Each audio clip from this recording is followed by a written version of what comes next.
نبی علیہ الصلوۃ والسلام فرمایل وی دا میاش په دریو حصو تقسیم ده.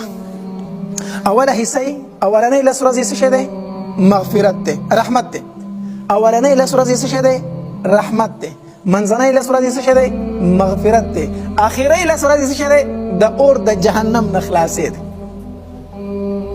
نو شیخ زکریا رحم الله فرمایي فضائل اعمال کې وی خلک هم په درې قسمه دي. خلک هم په څو قسمه دي؟ په درې قسمه دي. یو قسم خلک هغه چې د هغوی ګناهونه نشته دی، نو د هغوی دپاره خو چې رمضان شروع شو د اول نه رحمتونه دي. اول نه څه دي؟ رحمتونه دي. دویم قسم هغه خلک دی چې د هغې څه ناڅه ګناهونه شته، نو چې هغې دا لس روژې ړومبې ونیوي که نه، نو په دې منځنو لسو کې هغه ته مغفرت نصیب شو. او دریم قسم هغه خلک دی چې هغه په ګناهونو کې پټ دي، د ګناهونو سلې پې پراته دي، نو دا کس پکې محرومه دی؟ نه، دی پکې محرومه نه دی. ده چې دا 20 روژې ونیوي که نه، نو په آخرو لسو کې الله ده ته هم د اور د جهنم نه خلاصې ورکړي. په دې میاشت کې څوک محرومه نه پاتې کېږي. ښه، دې میاشت کې څوک محرومه نو چې کم انسان ګناهونه د اول نه نشته دی، آیا ستاسو څه خیال دی په دې میاشت کې د هغه دپاره به څومره د رحمتونو پیټې جمع شي؟ ځکه په دې میاشت کې هغه انسان ته هم بخښنه نصیب کېږي څوک چې د ګناهونو په پیټو کې بند پروت دی، الله وایي ده ته هم په آخر کې د اور د جهنم نه خلاصې ورکړو. نو د کوم انسان چې د سره ګناه نشته دی چې هغه به د رحمتونو څومره پیټې جمع کړي. نو دا ډېره مبارکه میاشت ده. بیا نبي علیه الصلاة والسلام وفرمایلو من خفف عن مملوکه فيه غفر الله له واعتقه من النار. نبی علیہ الصلوۃ والسلام فرمایي په دې میاشت کې تاسو یو کار وکړئ. چا چې هم په دې میاشت کې په خپل نوکر باندې سپکاوی راوستو که نه، په خپل نوکر یې څه راوستو؟ په دکان کې در سره نوکر دی، په کور کې در سره نوکر دی، په پټي کې در سره نوکر دی، په فیکټرۍ کې در سره نوکر دی، یا دیاړمار دی در سره، دیاړي در سره کوي. نبی علیہ الصلوۃ والسلام فرمایي چا چې په نوکر باندې سپکاوی راوستو، نبی علیہ الصلوۃ والسلام فرمائی وی غفر الله له، الله تبارک وتعالی به د دې انسان بخنه نصیب کړي، واعتقه من النار، او الله به د اور د جهنم نه خلاص کړي. خو افسوس په هغې خلکو دی چې په خپله روژه نه نیسي، او چې نوکر یې روژه نیولي او په کار کې لږه سستي وشي نو بیا ورته کنځلې کوي. په داسې خلکو څه دی؟ افسوس دی.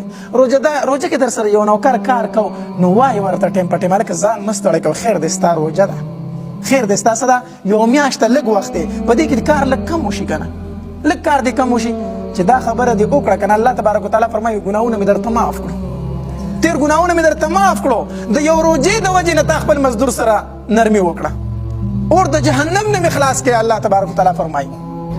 او بیا نبی علیہ الصلوۃ والسلام فرمایي وی فاستکثروا فیه من 4 خصال، په دې میاشت کې 4 کارونه زیات کوئ. څو کارونه؟ 4 کارونه. په رمضان مبارک میاشت کې 100 کارونه زیات کوئ؟ 4 کارونه. یو نبی علیہ الصلوۃ والسلام فرمایي وی 2 کارونه خو داسې دي چې رب پې ډېر خوشحالېږي، رب پې ډېر خوشحالېږي. کم کم؟ یو نبی علیہ الصلوۃ والسلام فرمایي وی فشهادة الله اله الا الله، یو دا کلمه پکې زیات وایي، لا اله الا الله، یعنی ذکر پکې زیات کوئ، لا اله الا الله، دا کلمه زیاته وایي. په رمضان مبارک په میاشت کې دا کلمه زیاته وایي، لا اله الا الله. نبی علیہ الصلوۃ والسلام فرمایي افضل الذکر لا اله الا الله، په ټولو اذکارو کې بهترین ذکر څه شی دی؟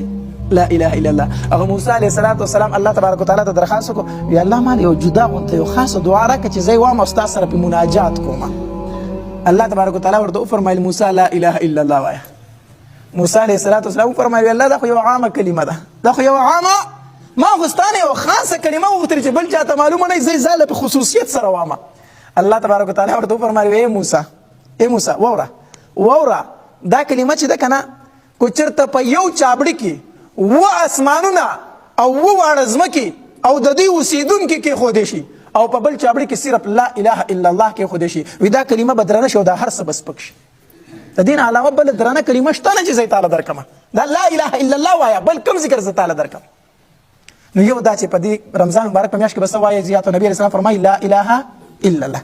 دویم نبی علیہ الصلوۃ والسلام فرمایي وتستغفرون، د الله نه بخښنه ډېره غواړئ، استغفار پکې ډېر وایئ، استغفر الله استغفر الله استغفر الله، استغفار ډېر وایئ.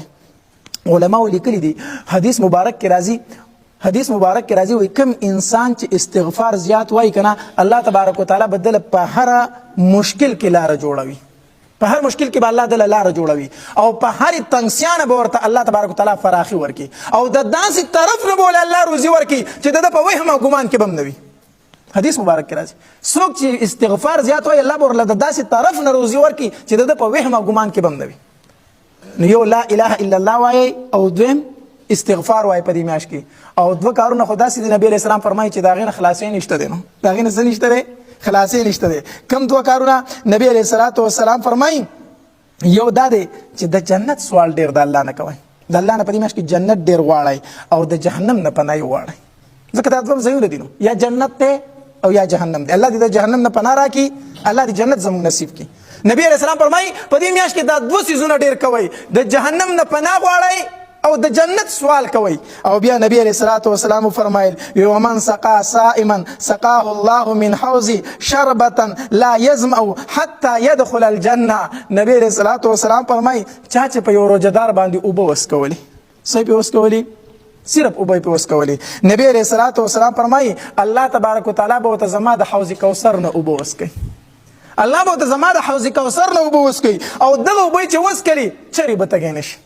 چری په میدان محشر کې بیا تګې نشي الله تبارک وتعالى د عمل کولو توفیق راکړي ورونو ډیره بهتره میاشت روانه ده ډیره ښایسته میاشت روانه ده ډیره ښکلې میاشت روانه ده چې موږ پکې زیات ټایم قرآن لورکو د ورځې درس ته کینو او د شپې په اوږدو تراوو کې قرآن اورو ځکه دا یو میاشت ما درته چې دا د صبر میاشت په دې کې تنګېږي به نه په دې کې به تنګېږي نه په دې کې به ټول ټایم عبادت لورکې ټول کال موږ لګیا وو چې بس پیسې ګټل دی د لسنه خوشل نکړه د لسنه خوشل نکړه او منډي دی او ترړي دی موږ چاته پر ټایم نه دی کړی ټول کال دې تیر شو کو تیر نشو چې دا رمضان مبارک میاشت رااله هر څه بند کا یاره وای بس دا میاشت زما د عبادت ته په دې کې به خپل رب رضا کوم نو چې رمضان مبارک ته ذهنن ځان تیار کو او دا د وس نقص او عزم کو چې زه به پکې د الله ذکر د الله عبادت ډیر په زور شور سره کوم ان شاء الله الله دې د عمل کولو توفیق راکړي واخر دعوانا الحمد لله رب العالمين